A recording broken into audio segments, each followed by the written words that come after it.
Votre cerveau n'est pas un ordinateur classique, c'est un champ quantique. Le cerveau humain présente certaines similitudes avec un ordinateur, en ce qu'il peut traiter, stocker et analyser de l'information. Cependant, le cerveau humain est beaucoup plus complexe et puissant qu'un ordinateur classique, et fonctionne de manière différente. Le cerveau est un organe biologique qui utilise des neurones et des synapses pour transmettre et traiter l'information. Le fonctionnement du cerveau est influencé par de nombreux facteurs, tels que l'environnement, les émotions, les hormones et les gènes. Le cerveau peut également apprendre, s'adapter et évoluer au fil du temps, ce qui est une caractéristique unique qui n'est pas présente dans les ordinateurs classiques. Certains scientifiques et philosophes ont avancé l'idée que le cerveau pourrait fonctionner selon des principes quantiques, c'est-à-dire selon les lois de la physique qui régissent le comportement des particules subatomiques. Cette hypothèse est encore controversée et fait l'objet de nombreuses recherches et débats. Toutefois, il est indéniable que le cerveau humain est un organe fascinant et complexe qui reste encore largement mystérieux et énigmatique.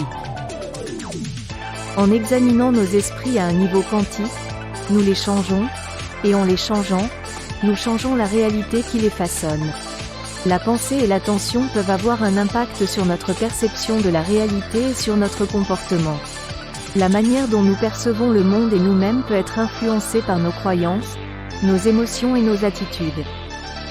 Par exemple, si nous croyons que nous sommes capables de réussir un défi, nous serons peut-être plus enclins à prendre des risques et à persévérer dans l'effort. Si nous avons une attitude positive et ouverte, nous serons peut-être plus enclins à remarquer les opportunités et à apprendre de nouvelles choses. Selon la conception matérialiste communément admise actuellement, notre esprit ne peut pas tout simplement changer la réalité de manière arbitraire.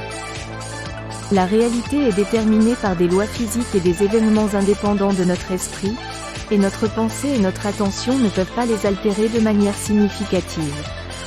Notre esprit peut nous aider à interagir de manière efficace avec la réalité et à la comprendre de manière plus profonde, mais il ne peut pas la changer de manière radicale. Mais certains scientifiques et philosophes remettent en question cette vérité.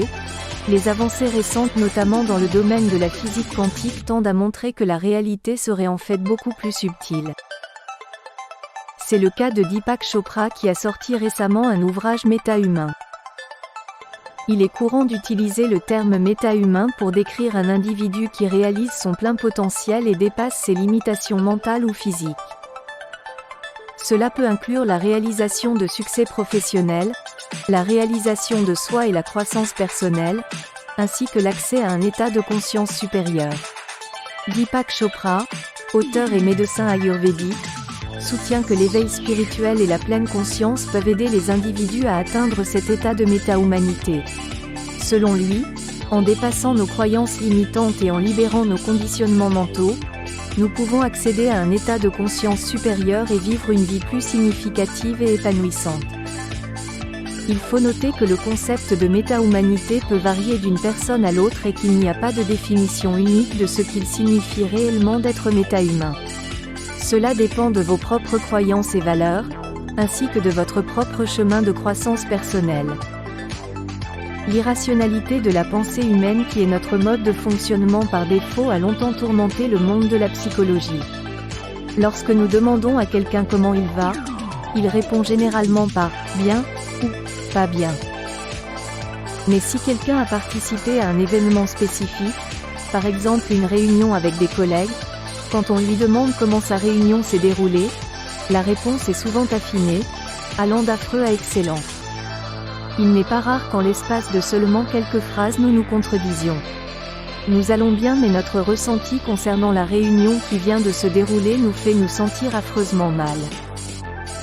Les préjugés, l'expérience, les connaissances et le contexte induisent tous consciemment et inconsciemment une confluence qui motive chaque décision que nous prenons et chaque émotion que nous exprimons. Analysons maintenant les choses au niveau de la cognition quantique. Une équipe de chercheurs a déterminé que, même si nos choix et nos croyances n'ont souvent pas de sens ou ne correspondent pas à un modèle au niveau macroscopique, à un niveau quantique, ils peuvent être prédits avec une précision surprenante.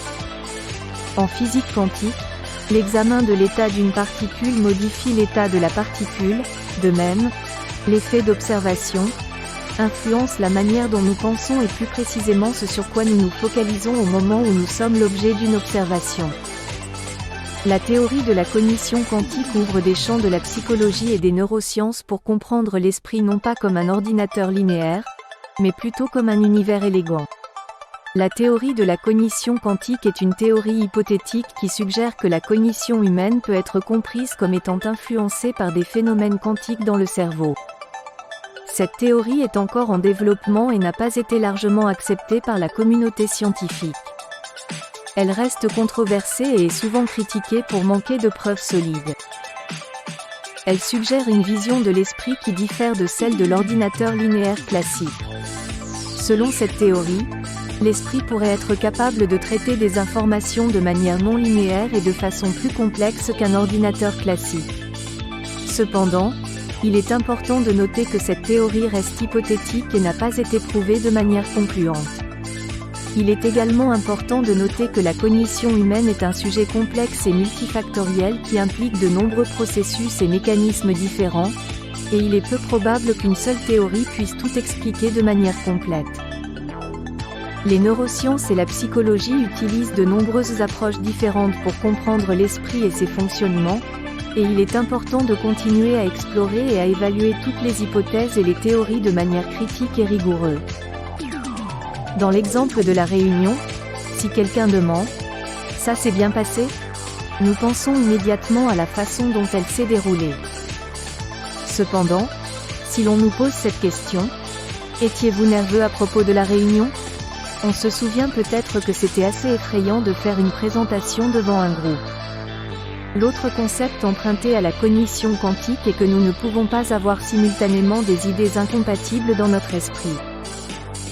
En d'autres termes, la prise de décision et la formation d'opinion ressemblent beaucoup au chat de Schrödinger. Notre cerveau peut stocker de nombreuses informations et qu'il est capable de traiter différentes sources d'informations de manière sélective, en fonction de ce qui est le plus pertinent pour la tâche en cours. Cela peut expliquer pourquoi nous sommes capables de nous souvenir de certains aspects d'une expérience plutôt que d'autres, en fonction de la manière dont nous sommes interrogés sur cette expérience. Cependant, cela ne signifie pas que nous avons simultanément deux idées incompatibles dans notre esprit.